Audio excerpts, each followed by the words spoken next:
what's on TV about the state of the economy. I don't believe most of what I see. I know what I know to be. God is so good all the time. God is so good all the time. God is so good all the time, all the time. Well, I'm walking by faith and not by sight, 'cause what seems wrong today, tomorrow might seem right. All is well and it's all good and unfolding as it should. God is so good all the time. God is so good all the time. God is so good all the time, all the time. My God is so good through the highs and the lows, so good through the troubles and the woes, so good through the peaks and the valleys. I can feel the Spirit inside me. It's good, so good. My, I want to testify. Through my darkest hour, so good. I call on the mighty power to carry me through. You better believe it's true. God is so good all the time. Oh yeah. Through my highs and lows, through my ups and downs, one thing that never changes is the grace of God. So good all the time, yeah. God is so good all the time.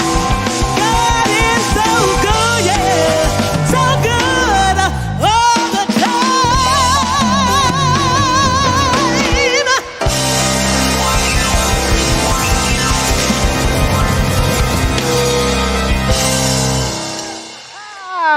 Oh, yes, this is Cheryl Renee Sunday. Woo-hoo-hoo-hoo. That is always a good thing. Welcome to Mile High Church. It's always a good thing when we get to be together. Thank you so much for being with us right here in this very beautiful sanctuary. Thank you for tuning in online. For those of you who are watching us today virtually, we are so glad to be here. I invite us all to consider what compels us to come to church. I've been thinking a lot about that in my history here of coming to this church since about 1979. And I know that what continues to inspire me has always been my own personal journey, of course, coming to be inspired and uplifted by music and messages and prayers and by the community itself. And what I recognize is that who I've become by attending church, who I have been able to be in the world and be with my family and be out beyond this place is also a great gift. So I invite us today to own and to claim that we're here for ourselves, we're here for each other, we're here for the world today, aren't we? And so it is, yes. And our vision and mission here at Mile High Church speaks to that invitation to be that kind of person. So I invite you to join me as we read aloud first our vision, oneness revealed, a world of love, peace, and abundance for all.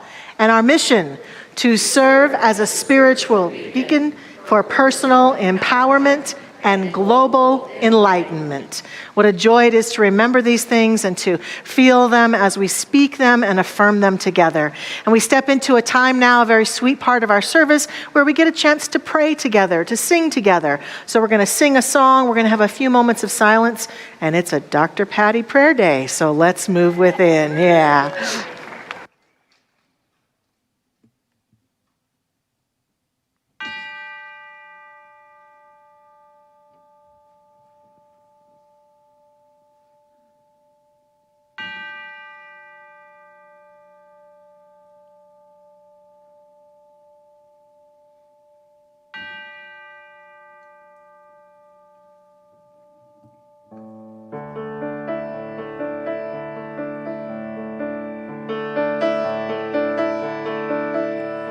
Surely presence of God is in this place. I can feel the mighty power and the grace. I can hear the brush of angel wings. I see glory on each face. Surely the presence of God is in this place.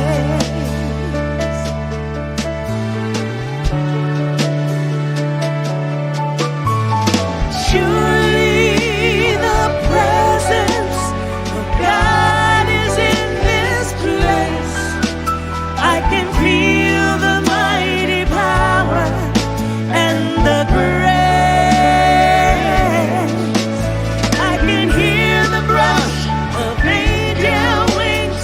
I see glory on each face. Surely the presence of God is in this place.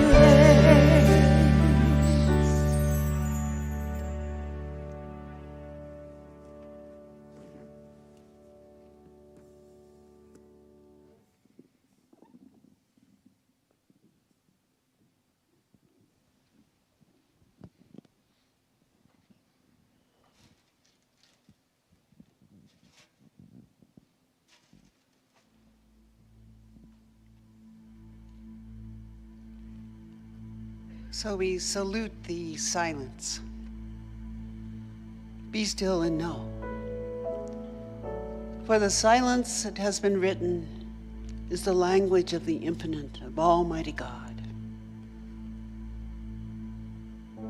So we call forth that presence which is always as close to us as a breath that is breathing us. It has never left us. It is love itself. Love is God, and God is love. And so I behold this precious, precious essence, that which never changes, that which is constant. And so we tune and turn inward and open that doorway of our hearts in these precious moments to recognize our divinity. And wherever we are, emotionally and mentally, we gather our energy in the light of love. And we stand tall in that light of love, for that is that seamless union of which we are and always have been and will be. So every breath that we are aware of, the gentleness of the breath is like a rosary of breath. It's a rosary of light that renews us constantly, speaks our name with sacredness. So I am ever so affirmative this day. And what I declare as each one of us, and this goes for all humanity, for all sentient beings, that we stand tall, tall as the trees that sing to us, the plants that are popping from the soil, facing the sun, that we stand tall as beams of light, beholding that light for our life, our experiences, our neighbor, the people across the sea, the entire whole wide world, standing in light. For this is the time for that. We are the ones to stand. And so I give thanks for this. And I know that stance of light brings forth beingness, the being of a greater faith, the beingness of love for you, and each of us standing together. What a beautiful, beautiful, beautiful force of love this is. So I just let go in gratitude. Gratitude's found in the memory of the heart. And I just affirm that we have released this prayer.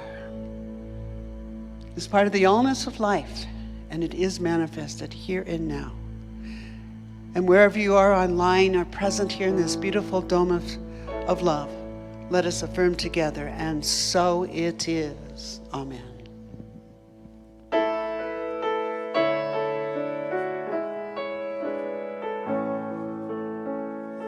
I am so blessed.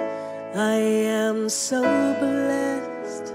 I am so grateful for all that I have.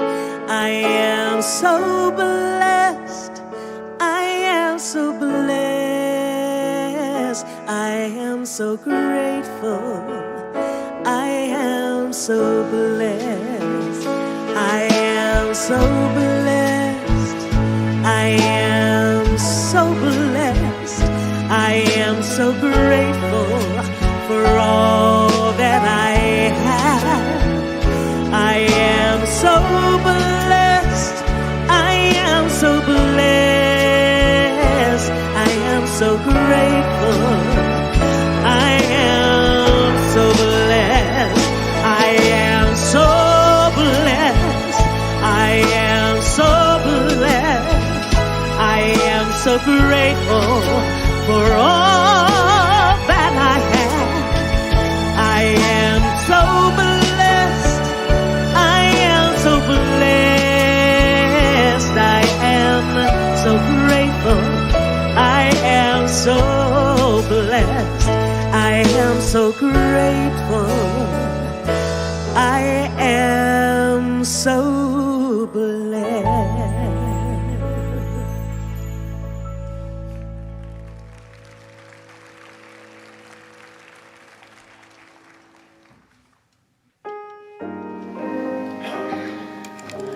Our words of inspiration come from Lao Tzu. When I let go of what I am, I become what I might be. And from the author Isabel Allende, we don't even know how strong we are until we are forced to bring that hidden strength forward. In times of tragedy, of war, of necessity, people do amazing things. The human capacity for survival and renewal is awesome. And from our founder, Ernest Holmes, nature will not let us stay in any one place for too long. She will let us stay just long enough to gather the experience necessary to the unfolding and advancement of the soul. This is a wise provision, for should we stay there too long, we would become too set, too rigid, too inflexible. Nature demands change in order that we may advance.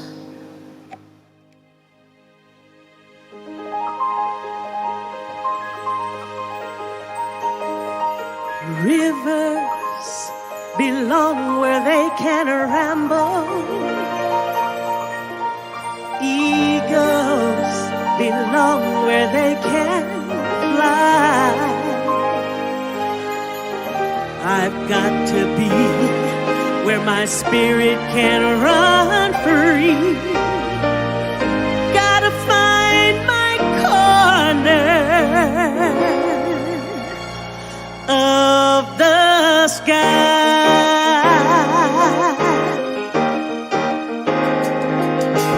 Everything has its season. Everything has its time. Show me a reason and I'll soon show you a rhyme. Cats fit on the windowsill, children fit in the snow. Why do I feel I don't fit in any place I go? Rivers belong where they can ramble. Eagles belong where they can fly. I've got to be where my spirit can run free. Gotta find my corner of the sky.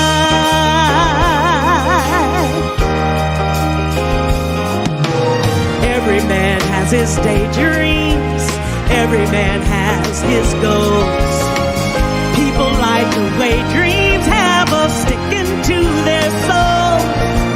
Thunderclouds have their lightning, nightingales have their song. Can't you see I want my life to be so much more than long?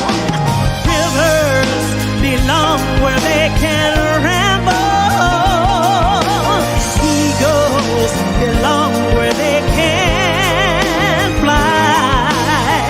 I've got to be where my spirit can run free. Gotta find my corner of the sky.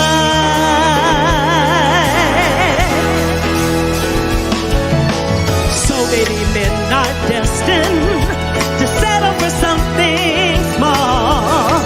Can't you see that I won't rest until you know I've had it all? So don't ask where I'm going, just listen when I'm gone.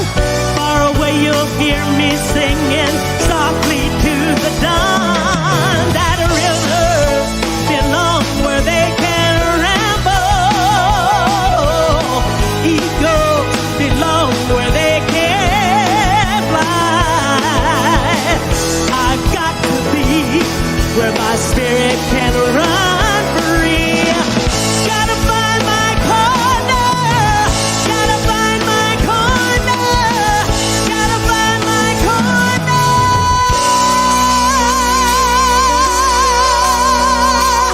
of the sky.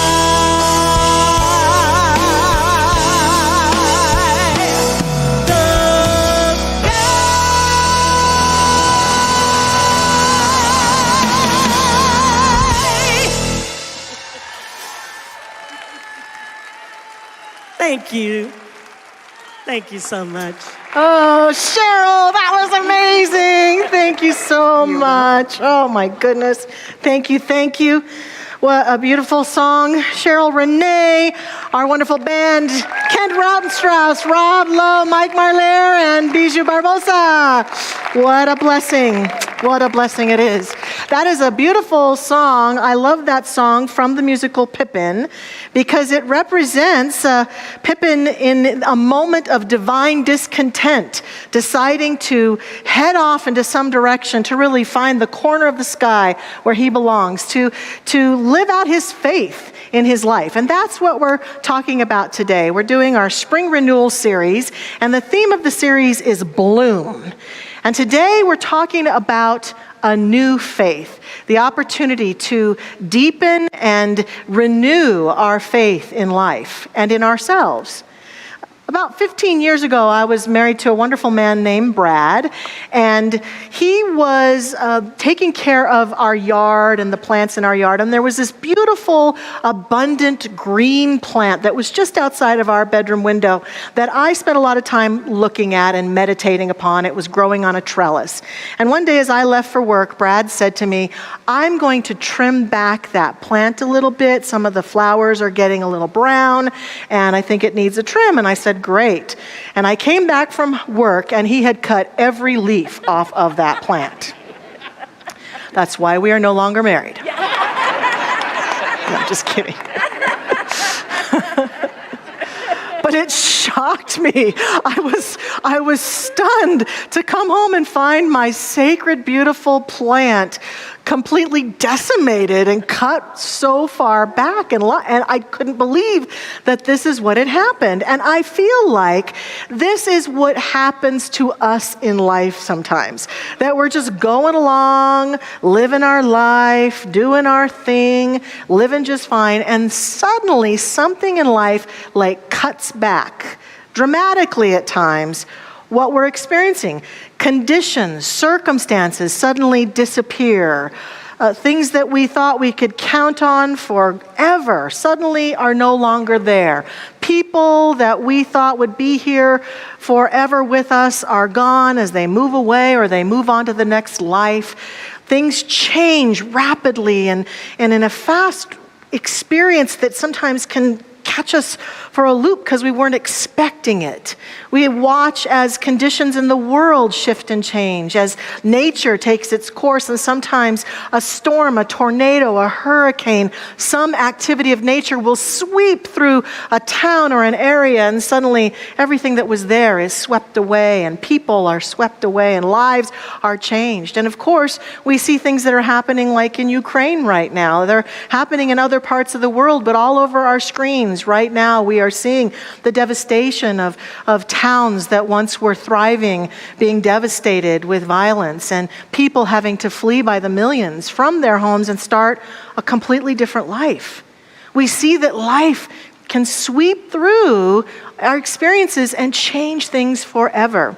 And I wonder, why is this? And I know that there are times when it happens either to me or I'm watching it happen in the landscape of the world that it feels discouraging, that I don't know what to make of it. I don't know what meaning to give of it. I don't know how to keep my faith in the midst of that.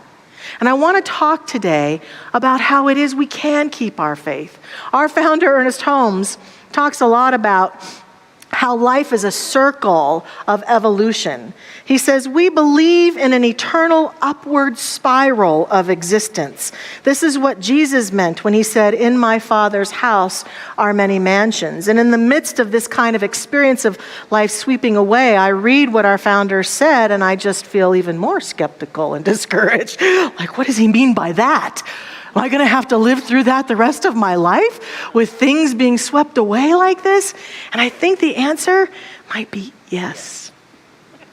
I think the answer might be that's part of living. If we look at our journey with a little perspective and look back upon the past, our individual journey and our collective journey, we see that it appears as though Ernest Holmes might be right. That we live a life where we're walking along in our journey of living, and things happen, and they're devastating. They can take us down. And in that circle that Holmes is talking about, every time one of those moments happens for us or someone we love or a group of people we care about, there's this moment where we can stop and in a way kind of be frozen in our pain, frozen in the suffering, frozen in the fear, frozen in the I don't know what to do. And yet if we look back, I suspect that every moment of triumph that we can see ourselves having moved through was having that moment on the cycle of experience where something within us eventually, sometimes after a long period or sometimes rather quickly, said, I need to move on. I need to keep moving forward. I need to grow from this. I need to evolve. I need to reach deep within myself for something that can help me move forward and gather my strength and gather my faith and step forward, because I'm no longer willing to be stuck or to be stopped or to feel held back in my life by this condition that has occurred. That every human experience, every story begins with someone like Pippin saying, I got to find my corner of the sky. I've got to step forward. I've got to do something. And even though I was very angry with Brad about cutting back that plant, he kept telling me, it's going to grow back more beautiful. It's going to grow back more beautiful. And you know what? He was right. It grew back more abundant, and the flowers were more beautiful. And I think that this is the human experience too. With every one of those moments where life sweeps things away, there is that challenge and that recovery, and there's the beauty that we embrace as we walk that pathway of living and learning and growing and dealing with what's in front of us. That deepens us, that enriches us, and that builds a deeper faith within us. And that faith is a faith that says, I can do this. I can be this human on this path. I can recover. I can grow. I can even thrive in the midst of this challenge. because we see that we humans can do this too. I think the greatest and strongest place to be with regards to faith is not to be one of those people who gathers faith around me so that I can keep the negative things from happening, have the best positive thoughts so that nothing bad ever occurs. Because I don't know if you've experienced or noticed, but no human has ever had that kind of life. Not a single one.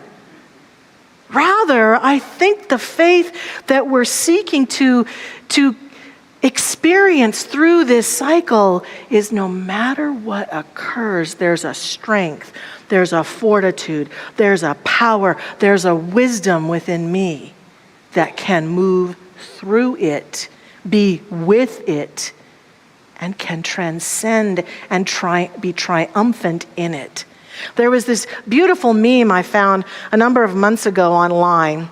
It's by a group called Positivity on Life. And I loved it, and I forgot to record it. And I went searching for it for this talk. And thank you to Reverend Michelle Scavetta, who reposted it recently, just for me and for you, I'm sure. Because here's what it says. Faith doesn't always take you out of the problem. Faith takes you through the problem. Faith doesn't always take away the pain. Faith gives you the ability to handle the pain. Faith doesn't always take you out of the storm. Faith calms you in the middle of the storm. So we are here today to explore how to continue to develop a new faith. When life has stripped things away from us, how do we step into that new faith? And there are 3 ways that I think we can most effectively do this and look at this dance of faith, this journey of faith together, and bloom in the midst of it. The first one has to do with something I know I've experienced. I don't know if you've experienced it, where you've had a challenge in life, and you notice the challenge, and you see the challenge, and you work on the challenge, and you appear to get through the challenge and feel so much better having gotten through the challenge, and then you get triggered so badly that you think you never did anything at all about the challenge. I'm so glad I'm not the only one. I was really concerned that might be the case. I had a very profound dance with this. I'd say the most challenging relationship in my life was that of my relationship with my father. My parents were married very young. They had me at a very young age as teenagers, and they were not well equipped to be parents. So they struggled. But add to this mix that my father had a family history of alcoholism and violence and rage. And so I was raised in a home where there was this man in the home who could be very charming and fun and funny and intelligent until he wasn't. And when he wasn't, he was angry and scary and loud and threatening and violent. And I grew up for the first 14 years of my life in this kind of household.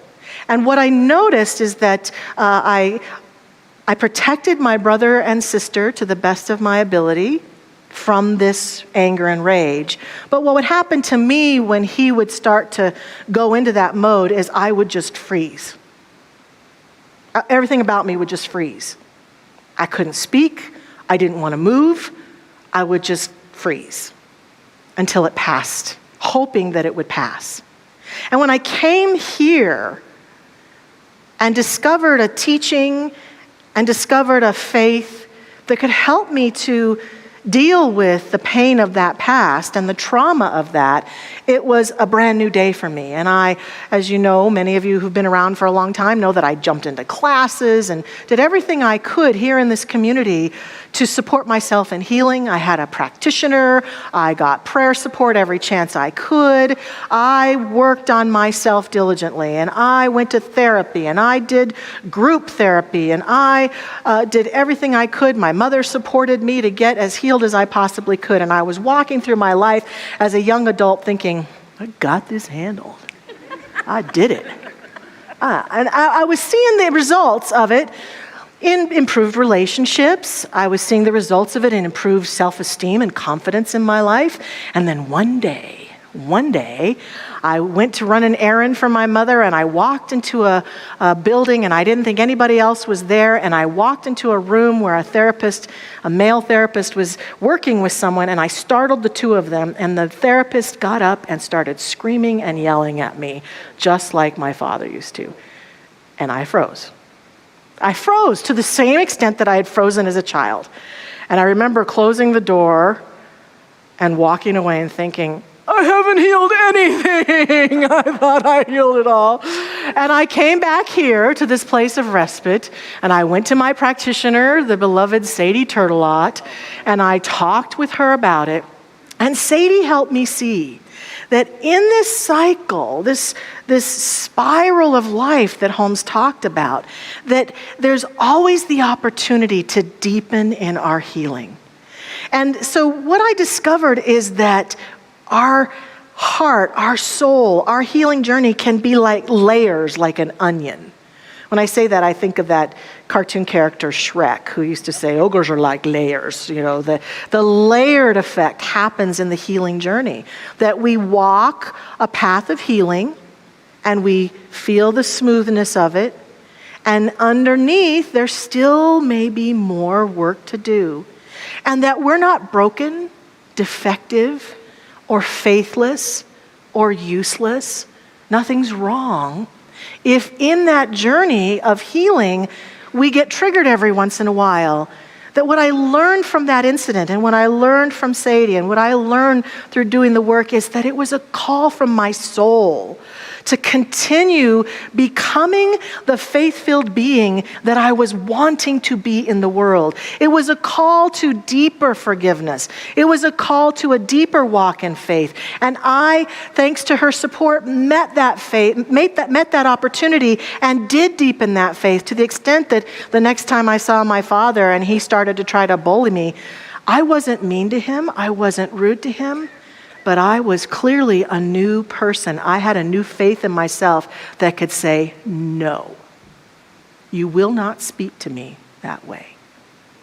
No. And he never did again. It ended. And it was about, yes, thank goodness.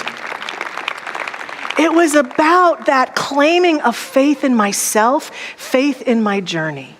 So sometimes I feel like we are challenged because we are on that spiral and we get stuck again by our reactions and our triggers and our traumas. And the work is to continue to use our faith in ourselves, our faith in our soul, to deepen, go deeper, to see those triggers as an opportunity, an invitation.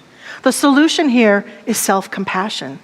It's loving ourselves enough to say, that experience that just triggered me is calling me into deeper work. It's not showing me something's wrong. It's calling me into that something is right, that I'm now ready to be more filled with the faith of who and what I am. We are filled with layers of healing and wholeness, and our soul is on this beautiful journey.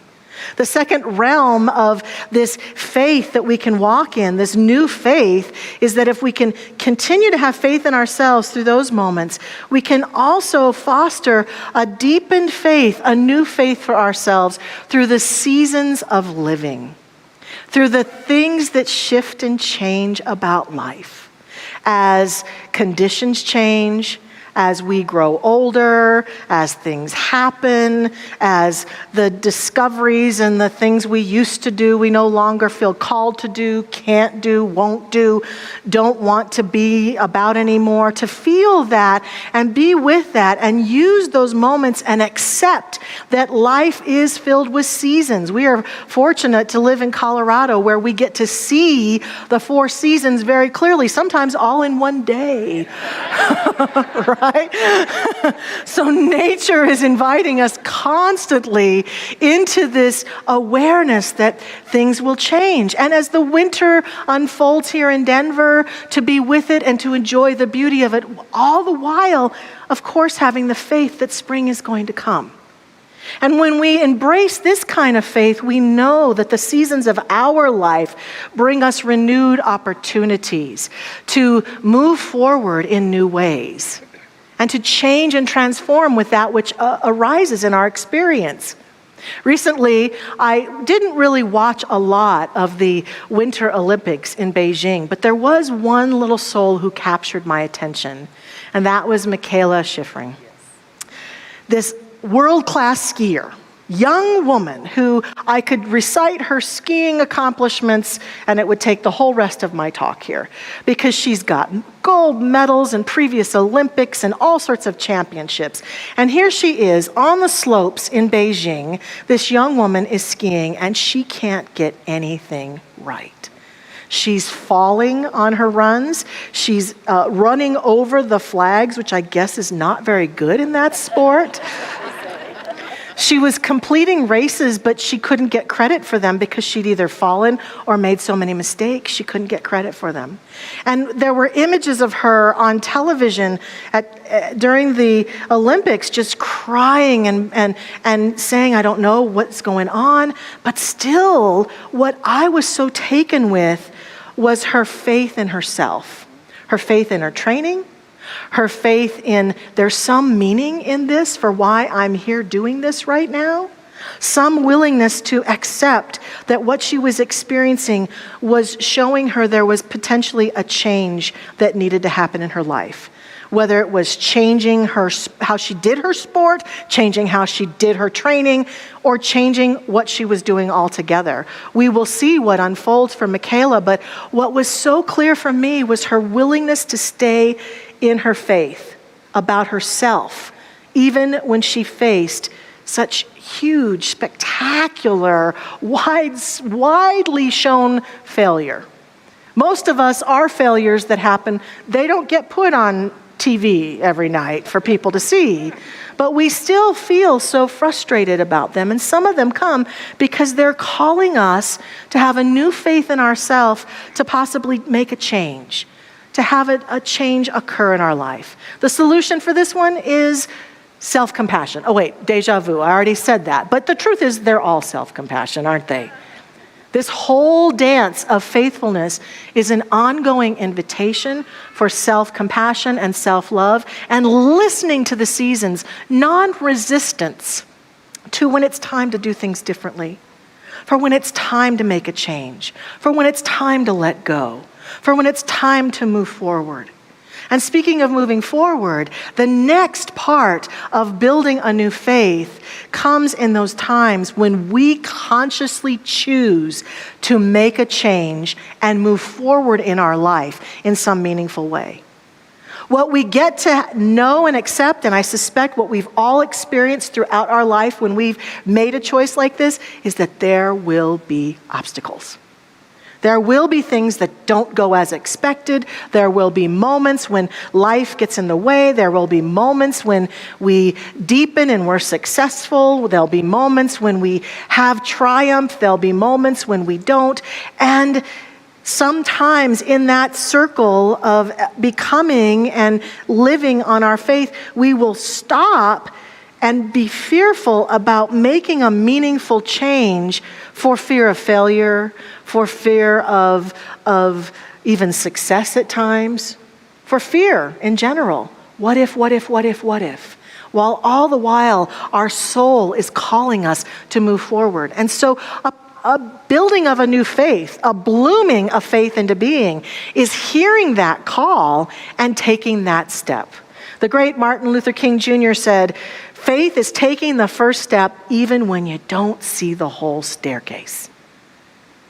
And so we are called and constantly being invited by our own soul, by life itself, to take a step forward and to have faith as we hear that part of us that is calling us to do this, that's saying, please, let's move forward. Let's make a change. Let's do something different. Let's go in this direction. Let's go in that direction. One of my favorite stories about the time that the great master teacher Jesus was alive was the story of the woman touching the hem of his garment. In St. Matthew, They said, "And behold, a woman who had a hemorrhage for 12 years came up from behind him, and she touched the edge of his cloak. For she was saying to herself, 'If I can only touch his garment, I will be healed.' And Jesus turned around and saw her and said to her, 'Have courage, my daughter. Your faith has healed you.' And the woman was healed in that very hour." That story is significant to me because I feel like for us, life is broadcasting that message to us constantly. Have faith. Your faith has healed you. And when we listen, when we take time to listen and build a life that is anchored in the faith we have in ourselves and in our God, that God presence that is always urging us forward into our next greater yet to be, when we listen and heed that voice, it's like touching the hem of that garment. And life says, go, you did it. The clarity the woman had on her own to say, I'm just going to reach out and touch the hem of his, I'm just going to touch a little bit, because the littlest bit in this arena makes the biggest difference. The littlest willing to step out on faith can make a huge difference for our soul's journey, for our sense of happiness and fulfillment and joy in life. And that is why here we teach and talk so much about the ongoing practices of helping us to stay in touch with our faith. Because we know, as I've said, that there will be moments when things will be cut away, when life will change suddenly. And the ones of us who have, in those moments where life was calm and serene, were willing to be about the practices of building our heart, our soul, our connection to our inner voice, our connection to our inner guidance system, which is never offline, a connection with that deep, abiding presence within us, will find ourselves always on the greatest ride of our life. One thing I've discovered recently that has given me great faith that I will share with you is a story out of California, a grade school in California where the teachers decided to put together a project for the kids. Ashira Weiss and Jessica Martin were the teachers. And they decided to put together a phone calling system. I'm going to have them put the phone number up right now. I mean, what church can you go to and they put a phone number up? For a good time, call. Right there. It's right there. But this is a really good time because the kids recorded all sorts of encouraging messages. So I'm encouraging you to write the number down, take a picture of it, take a screenshot for those of you who are watching online. Because when you call in, you can choose either English or Spanish, and these little grade school children encourage you. They say, you can do it, the whole class together. One little boy says, if you're feeling deflated, go do something you love. You'll feel inflated right away. And another girl says, if you're feeling lost, go spend your money on ice cream and shoes. This little child's voice, just so uplifting, so beautiful. The teachers indicated on the CBS story when they were interviewed, which was quite a while ago, that they had 9,000 calls and they were stunned that so many people had called. But it's gone viral now, probably because I've been calling 9,000 times too. Because I've been discovering that when I feel a little discouraged, I just call the phone number and they ask you, pick one if you need encouragement, pick two if you need, and so you pick whatever number and then some little kid says something beautiful to you. And it has given me such faith and joy that it's become part of my practice now to listen to these children. And what I find is that for me, that allows me to go out into the world ready to walk on that journey and go wherever my life takes me with a sense of joy and faith in myself, in life, in us, and in all that occurs. I know that it's not always going to be easy. I know that it's not always going to be fun. But I know that as long as I can stay connected, I can feel that joyful sense of faithfulness within me. And I'd like to close with some words from Ralph Waldo Emerson, the transcendentalist essayist who lived in the 1800s, who was a huge inspiration to so many people, including our own Ernest Holmes. This writing is a beautiful one about how to end each day. Emerson says, "Write it in your heart that every day is the best day of the year. He is rich who owns the day, and no one owns the day who allows it to be invaded with fret and anxiety. Finish every day and be done with it. You have done what you could. Some blunders and absurdities no doubt crept in. Forget them as soon as you can. Tomorrow is a new day. Begin it well and serenely, with too high a spirit to be cumbered with your old nonsense. This new day is too dear, with its hopes and invitations, to waste a moment on the yesterdays. Let us go forth and bloom a new faith together." Please join me in prayer. As we breathe in this very breath of life this day, we celebrate the light, the love, and the joy that constantly encourages us, energizes us, and lifts us forward into every step of our journey of living.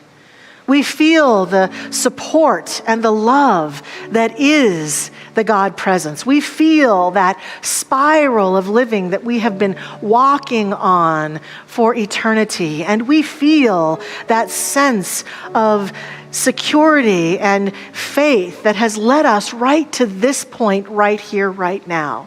And our life, just as it is and just as it isn't, filled with the presence of Spirit. Our life, in every way that we love it, in every way that we would choose to change or transform it, filled with the very presence that God is. And we place our faith this day, right here, right now, in that same presence that has uplifted us all of our existence, and shall continue to do the same through every moment of this day and every day to come.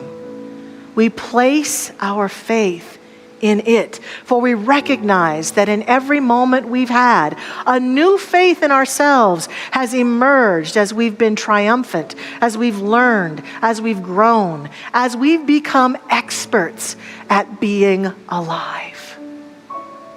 Alive. In God, as God, filled with the joyous faith of the ever-present reality of this light.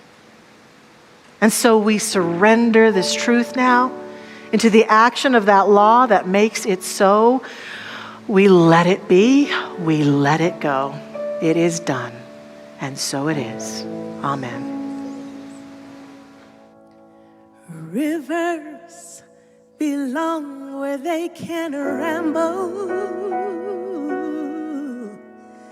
Eagles belong where they can fly.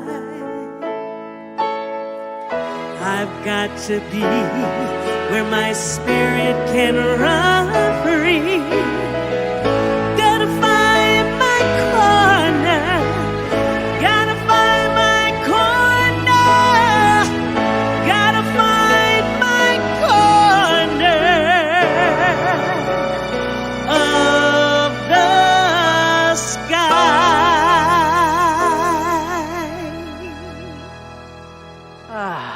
Yeah, thank you, Cheryl. So beautiful.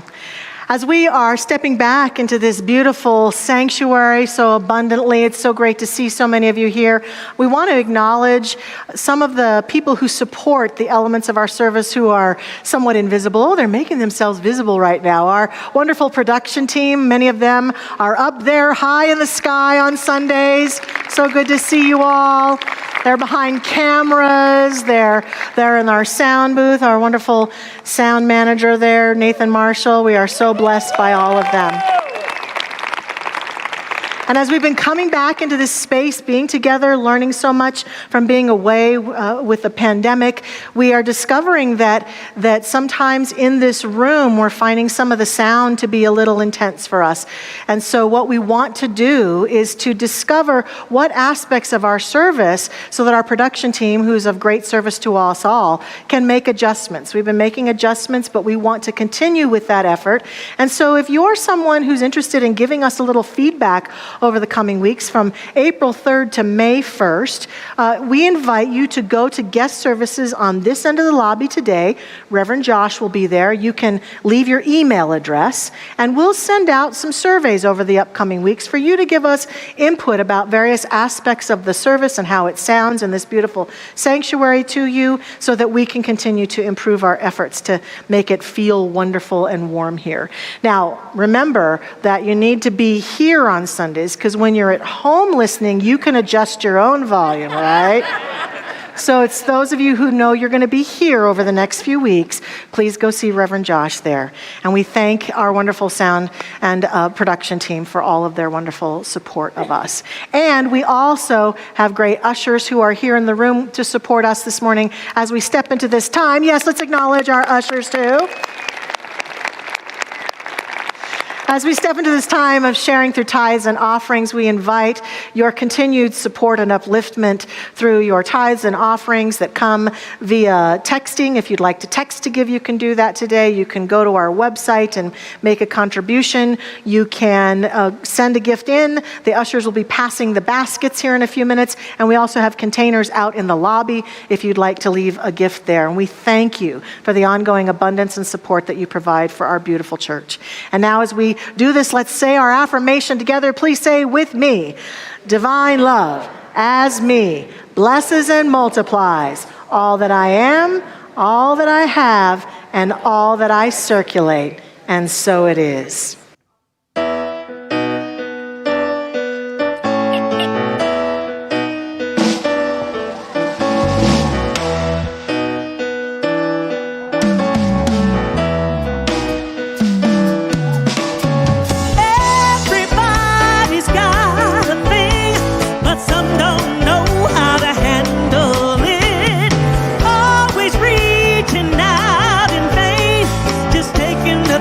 Not worth having.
Thank you.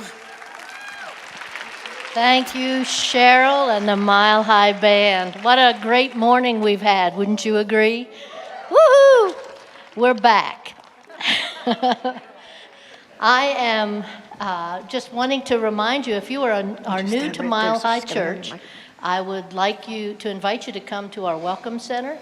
And at that, I'll be there to greet you, and you can pick up information on our church, and you can also pick up information on our teaching. We have volunteers there as well as myself. And now our practitioners are coming down front, and they are here for an affirmative prayer. If you've never had one, you should take advantage of that. Whether something's going on in your life or you just want more good. Come down after the sanctuary has emptied for that. And for those of you online, you can go to milehighchurch.org/prayer and get 24/7 prayer. We can all do that. And for those in the room, you can also go out to the counters where the windows are, and you can write a prayer request, and our practitioners will pray for you for a week. Talk about your workshop. Oh, she wants me to talk about I wanted to talk about her workshop. Do you know that you can speak? Yes, you can. So even though this is a silence workshop, I want to tell you, for me, it is a powerful thing to learn how to be comfortable with yourself. And that's what this workshop's all about. We're going to look at the concept of silence, and even silence in music, and the importance of it. The fact that in our life where technology has taken over everything, finding that peace within us can also help us learn how to do our spiritual practices in even a more powerful way. So I hope to see you Tuesday evening in the community center. And then Reverend Linda also has a workshop coming up with Reverend Kay. Consider this your personal invitation to be back here next Sunday and to stay for the 11:30 workshop called Using Your Divine Inner Pharmacy. We'll have fun, we'll have snacks. Be here. You had them at snacks, I think. I think you did. Too. Oh, yes, they have. Oh, well. Okay. Well, and Dr. Roger has a meditation retreat coming up. There's still space in that. I believe he's in the room someplace. Are there snacks at the meditation retreat, Dr. Roger? Yep, okay, there's snacks there too. Woo-hoo-hoo, yay. So there's snacks everywhere. And we want you to know that our youth department is very active right now. We're beginning registration for youth camps. We have wonderful youth camps throughout the summer here. So if you have kiddos in your life that you'd like to bring to our camps, you can register. And these pinwheels are for sale in our bookstore today and in the youth department. They represent our support of Ralston House in Arvada. Ralston House supports children from abusive households. So for $5, you can pay for one of these pinwheels, and the youth department will be placing them out on our corner there on the lot, so you can see them as you drive by in the weeks ahead. So we want to support them, so stop there and buy a pinwheel. Yes. And please stand now as we complete our service and sing the peace song. We go forth in love and light, knowing that divine faith lifts us, supports us, and allows us to move forward in the wholeness and the joy that is the true nature of our being. We give thanks for this, we let this be, and so it is.